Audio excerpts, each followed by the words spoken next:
Ano? Okay. Mula ngayon, if I'll be talking again sa last day, we'll start talking something about identity and self-worth.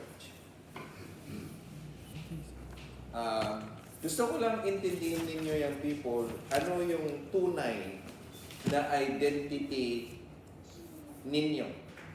Ano ang tunay na identity mo? Yung identity na totoo, hindi yung identity na ano sa tingin ng tao, kundi ano yung tunay na identity ng bawat isa sa atin. I will only be giving some verses tonight.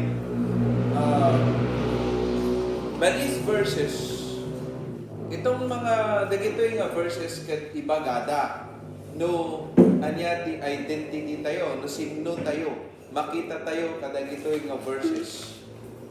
No sino ka nga talaga. So pasadahan lang natin dagitoy sumagmamano nga bersikulo. Then ito no next time I will continue talking about this identity and self-worth. Nga amok nga iti daytoy nga rabii umanay kay panang palabas tayo dagitoy nga bersikulo. But as we go with them, try to see your identity or ano yung value, anya ti value tayo, anya ti worth tayo, kasano ti kinapatag tayo. No? Okay. Let's start in 2 Corinthians chapter 5 verse 17. For 2 Corinthians chapter 5 verse 17. Let's recite. Therefore, If any man be in Christ, he is a new creature. All things are passed away. Behold, all things are become new. Itong verse na ito yung pinaka-primary na verse ng ating mong tunay na identity. Dito iti kang runaan nga bersikulo nga mangibaga no anya ti identity tayo. So umuna, this is identity in Christ.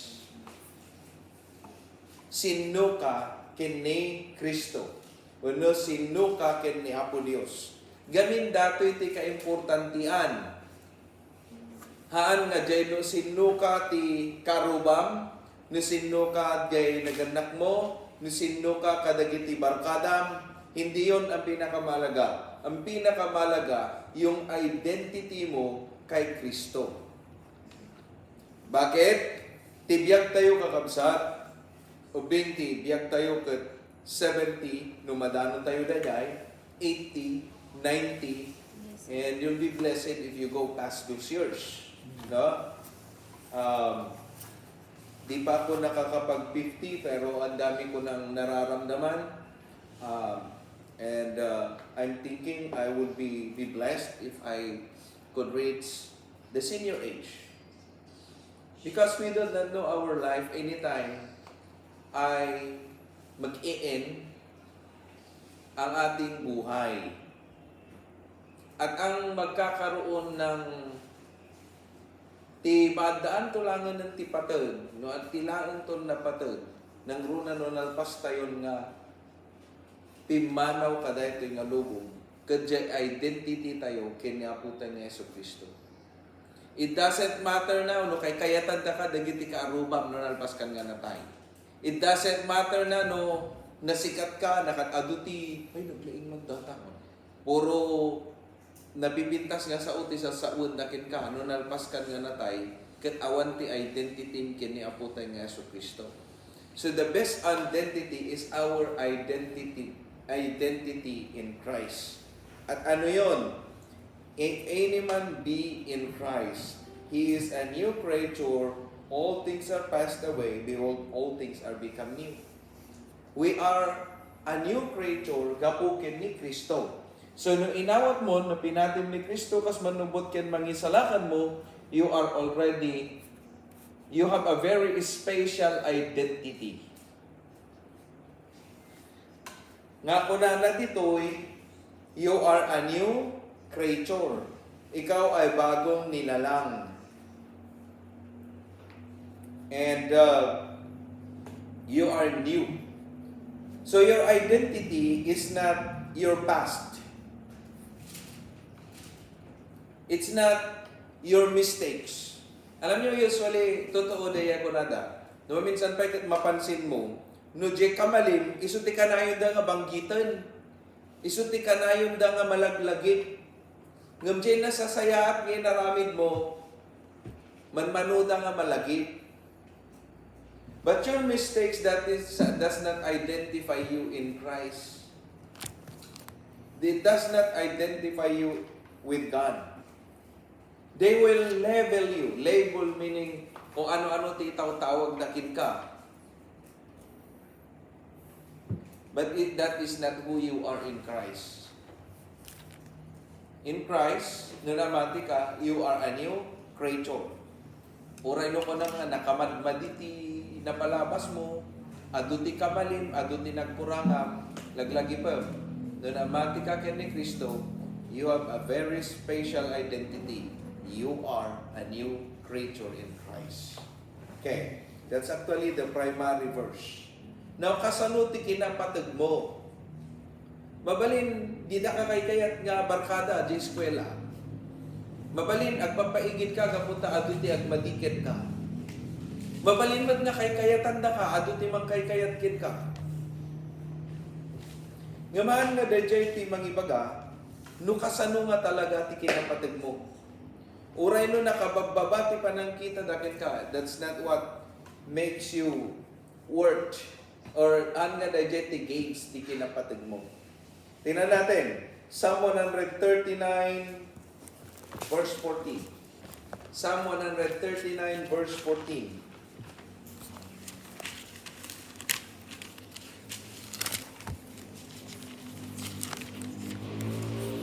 Psalm 139 verse 14.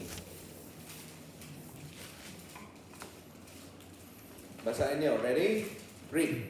I will praise thee, for I am fearfully and wonderfully made. Marvelous are thy works, and that my soul knoweth right well. Okay. Your self-worth comes from God. Ang word po natin ay nanggaling sa Diyos. At ang emphasis ng binasa po natin is that you are created with purpose. So our primary identity is in Christ. Then number two actually is self-worth comes from God. And under that, in Psalm 139 verse 14, notice self-worth tayo naggapukin ni Apo Dios. In Psalm 139 verse 14, nalawag ti pa ng ibagana, you are created with the purpose of God. Kita ko na I am fearfully and wonderfully made. So wonderful na kaskas daaw di pa ng aramid ni Apo Dios ken ka. Mabalin ko na tayo, apingar na hanak nga kasla kagwapo na, hanak nga kasla kinalaing na. Han mo masapol nga agbalin nga parparis ti sa bali nga tao. Mabalin nga pangpangit ka, mabalin na gugwapo ka, nakapkapoy ka ti eskwela, nga mahal nga dayjay ti mang ibaga. Laglagi po, ti patag mo, gapo, ta pinarsuana ka ni Apo Dios, nga nasaya at you are wonderfully and fearfully made by God. So your worth is established by God's design, not people's opinion. Your worth is established by God's design, not by people's opinion. So tandaan mo yan, oray anya ti opinion dagit ka, ibagada na pangit ka, ibagada na kapoy ka, unuan yaman, oray no negatibo amin nga ibagada, laglagi pam, pinarswana ka, nga nasaya at ken nakaskas daaw ni Apo Dios. Okay. Matthew chapter 10 verse 29 to 31. Matthew chapter 10 verses 29 to 31.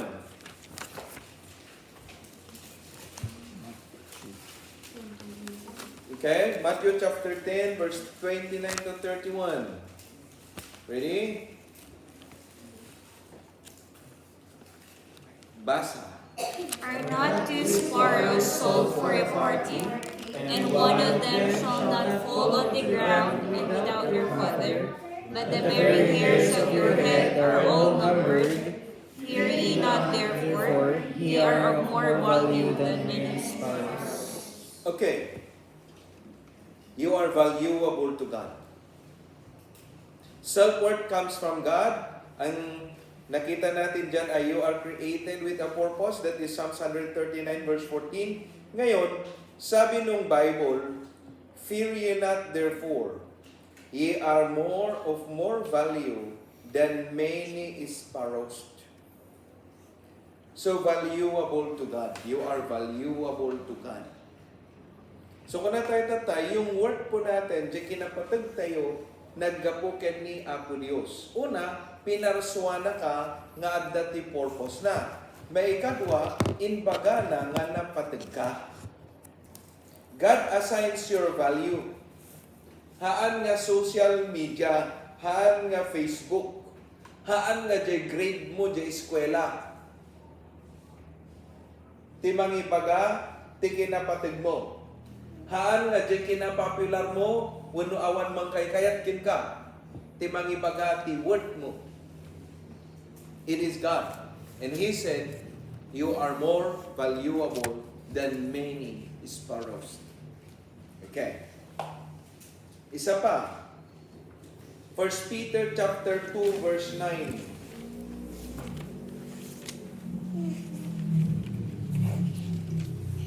Our primary identity is our identity in Christ. Self-worth comes from God. Dalawa po yan. Created with a purpose, valuable to God. Then,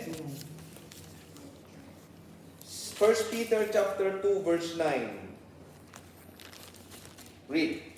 But ye are a chosen generation, a royal priesthood, an holy nation, a peculiar people, that ye should shew forth the praises of Him who hath called you out of darkness into His marvelous light. Okay, number 3.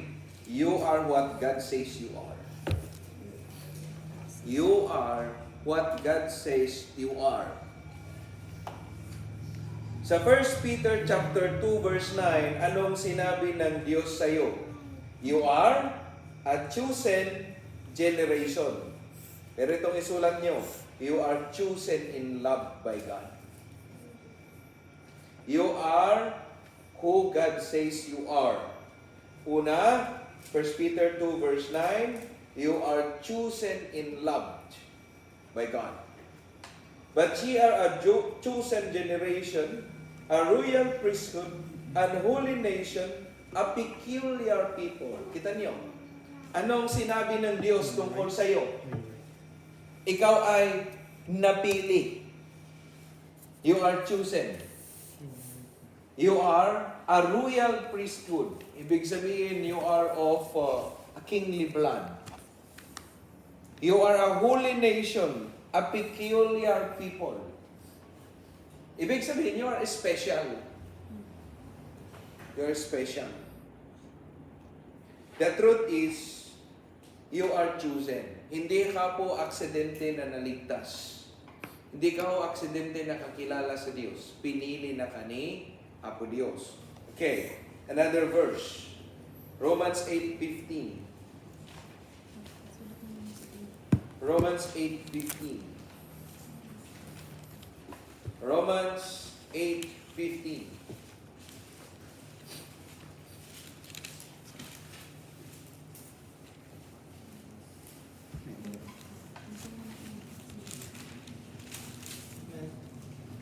Ano nandiyan? Read. For ye have not received the spirit of bondage again to fear, but ye have received the spirit of adoption, whereby we cry, Abba, Father. Okay, sino ka daw? You are adopted into God's family. So ikaw ay hindi kung ano yung sinasabi ng iba. Hindi ikaw yung sabi nung nanay mo paggalit sa'yo. Ikaw ay pinili ng Diyos. then ikaw ay adopted sa pamilya ng Diyos. Adopted into God's family. Your identity is family-based. It's not about performance. Whether good or bad ang performance mo, hindi yan ang magde-decide ng identity mo. Ang nagde-decide ang pamilya mo. At anong sabi ng Bible? You are adopted in the family of God.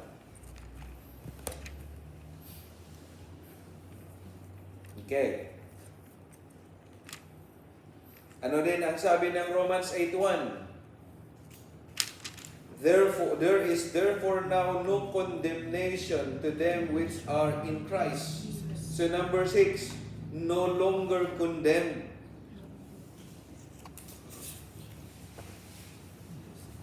Shame and guilt do not define a believer.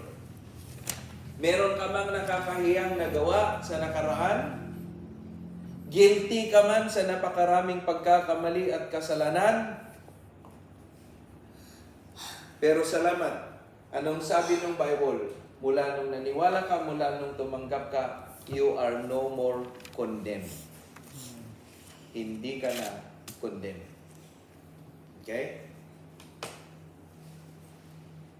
Another verse, Romans 5:8. But God commended His love toward us in that while we were yet sinners, Christ died for us. You are loved beyond measure. Siyempre, kita hindi kasanot kina dakkel na ti panagayat ni Apo Diyos kin ka. Inay turun na tinatay para kin ka. So you are being loved beyond measure by God. Your worth is proven on the cross. Okay, 1 John 3:1.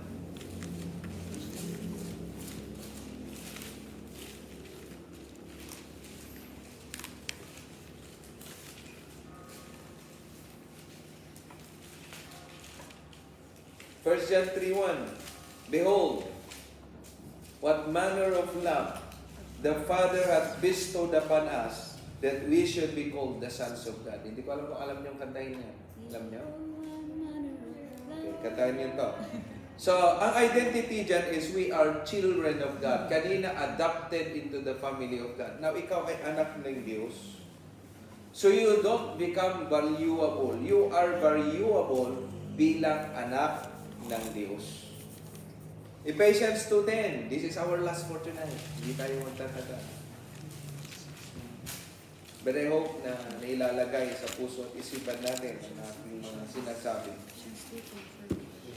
For we are His workmanship, created in Christ Jesus, unto good works. Pakibasa nyo nga. Read. For we are His workmanship, created in Christ Jesus unto good works, which God had before ordained that we should walk in them. Okay. So, God's workmanship. Marami man tayong pagkakamali, marami man tayong magkukulang, kulang din tayo sa talento at abilidad. But remember this, God is still working on you. Hindi pa yan yung best mo.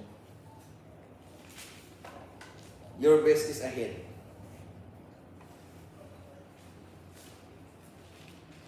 Why? God is still working in you. God is still working in you. You are not yet finished. Okay? So, remember always that you have a very special identity. You are a new creature because of your identity in Christ. Then ang value mo ay hindi kung ano ang sinasabi ng tao. Ang value mo ay nanggaling sa Diyos at kung ano ang sinabi ng Diyos. Okay? We will talk more about identity and self-worth into know. Tomorrow we will be there from morning to evening. Then, pagbalik nyo dito, banding na lang gagawin nyo. Then, Martes na tayo ulit.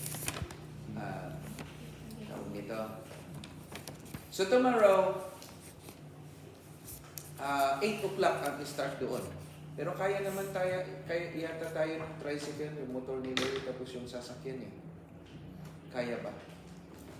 Manote makarga di tricycle? 4, 3. Pati driver na dyan.